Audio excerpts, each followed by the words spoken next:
Hi and welcome. This will be a little run through of a really helpful unit by Two Notes called Torpedo C.A.B M. I've been using the Torpedo Live for a couple of years, but now I changed to the C.A.B M unit. So you see all the amps here around me are all wired up and coming through speaker out into this speaker patch over here. And then on the upper row you have a lot of different amps coming out, and then on the lower row to the right you have different cabinets that are mic'd up in another room coming back through a mixer here. And then to the left I have so I can run into the Torpedo and back from the Torpedo. And here it's worth mentioning that the Torpedo C.A.B don't have a load box. So if you're running your amp through speaker out with the power amp on, you need to have some sort of load for the amp to not blow up.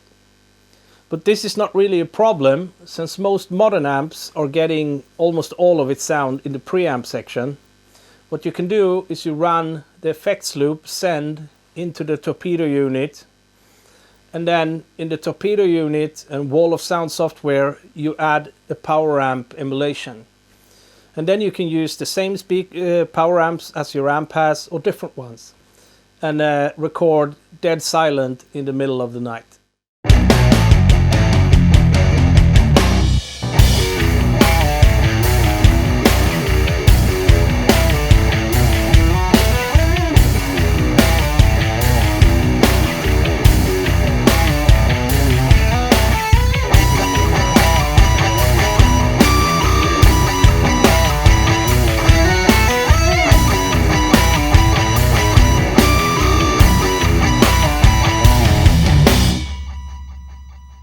Okay, and then we're inside of the computer, and this is sort of where it all the magic happens. And it's the control center of the C.A.B M unit.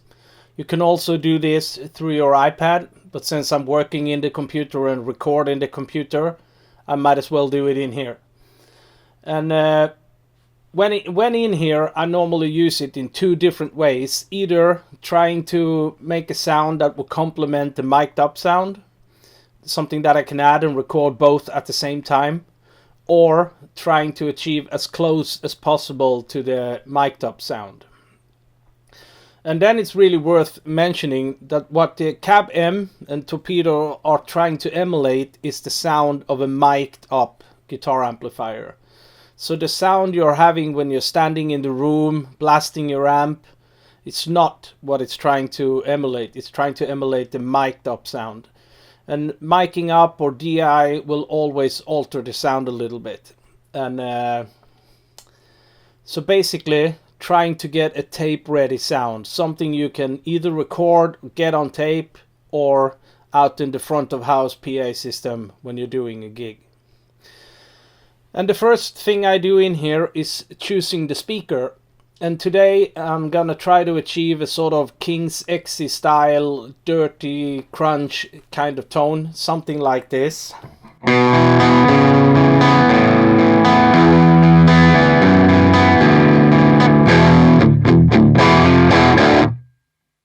That is what I will record later on. So the first thing I do is pick the speakers. And here I don't really care what they're called or what they're supposed to emulate.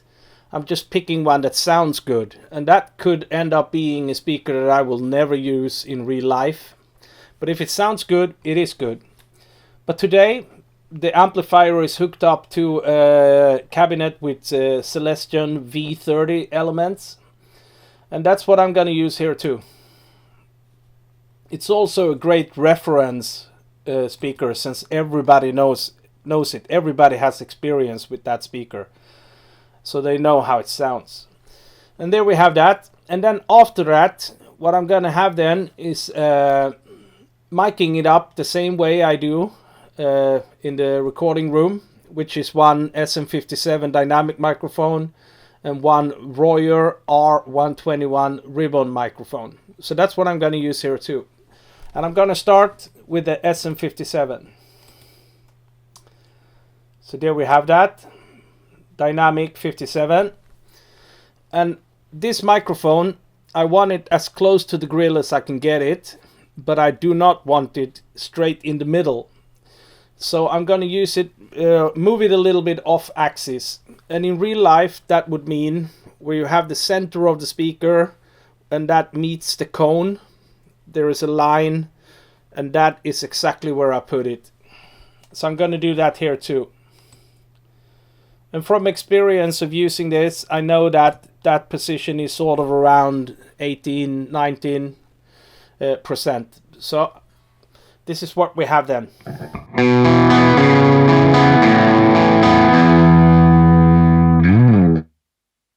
The 57 only. Let's mute that. And then we bring in the Royer RBN 121. It's a really great ribbon microphone used all over the world. And this one, I do want it to be dead center, but I want it on a distance, or the bass will just take over too much. So then I just move it away a little bit. And here again, just from experience of using this before, I found that about 20%, 22% is where I normally end up having it. And that sounds like this.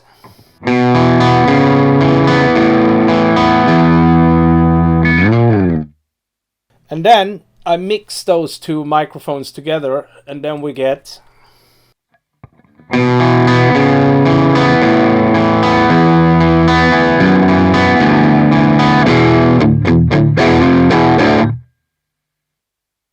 And it's really important to say here that before you start to mess around with everything in here, it's really important, I think, to decide on what guitar to use and what pickup position you're going to use on the guitar, etc. So you're not setting everything up and then changing things, so you need to change things in here again.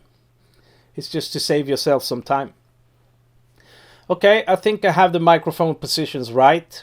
And then the next thing I add is a room.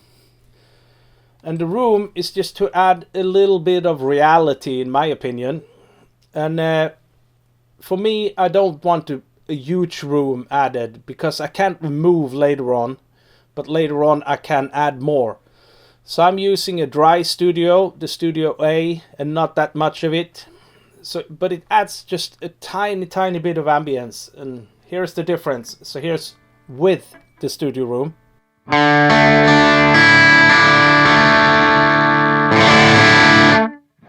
And then without it.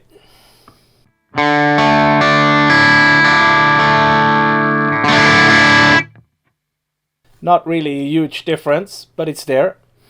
And then the next thing is EQ. And for me personally, I have a tendency of thinking EQ, if you EQ it too much, it starts to sound unnatural after a while and sort of gets annoying. And so what I do in here, I cut away a little bit of the low end. 4 or 5 dB, about that.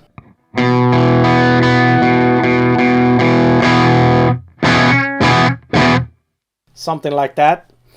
And then a frequency I think is really important to add is the 800K. Not 800K, sorry, just 800 Hertz. And that is sort of that in-your-face, annoying frequency. So if you have too much of it and you're playing alone, the sound gets sort of unpleasant and hard to play. But you really need that to cut through in the mix later on. So it's really pleasing to remove it. And it gets easy and comfy to play, but then you disappear in the mix. So I generally add 5 or 6 dB of that, and that makes it sound like this.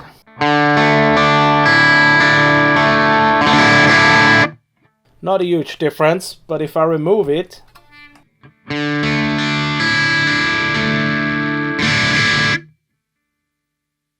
or pull it all the way up, you hear what frequency it is.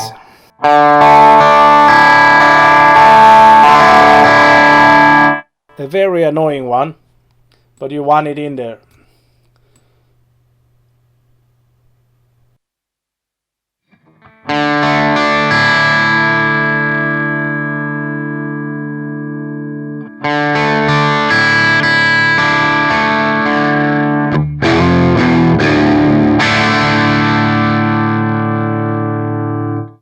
That's about it. But I think I'm gonna add just a tiny bit 2K here, just to open it up a little bit, maybe 2 dB. Let's have a listen.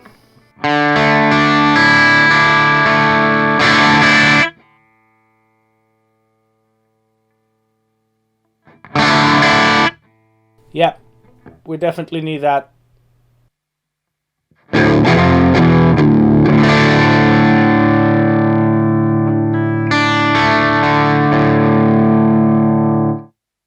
I think we have it there.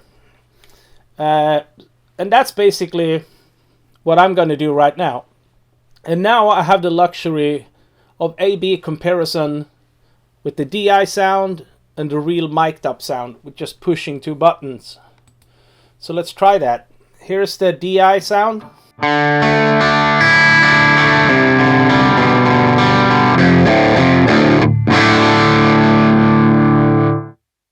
And then the exact same thing, mic'd up the same way, with the same speaker, same amp, same everything.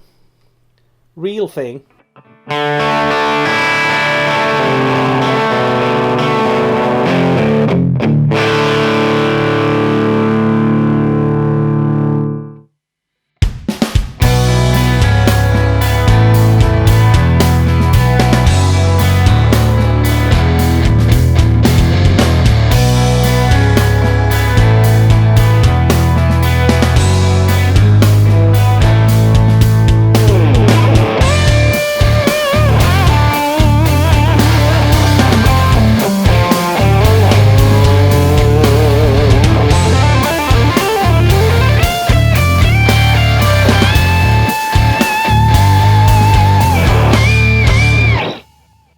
So and then we're down to the final question. Do this little thing sound exactly like the mic'd up version of my guitar amp? And luckily no, it doesn't. But, and this is a big one, it do sound equally good. It's just different. So we have 2 equally good versions of the same thing. And in a perfect world, you would record them both. This and the mic'd up, and then mixing them, combining the best qualities of each into a perfect guitar sound. But that requires that you have a pro recording guitar studio. I mean, a good sounding room, really good microphones, really good microphone pre's, good recording gear, and most importantly, the knowledge to use it all. Because if you don't, this will sound a lot better than the mic'd up version of your guitar amplifier. And combining that with all the goodies you get from using something like this, like changing speaker in the blink of an eye, changing microphone positions, being able to record silently if you use the loop, and getting DI to your in-ear when you're playing on stage, getting a consistent sound out to the front of house, just makes this little thing a winner, in my opinion. And I've used the Torpedo live for a couple of years, but now I changed to the C.A.B because it's simply so damn little. Check it out.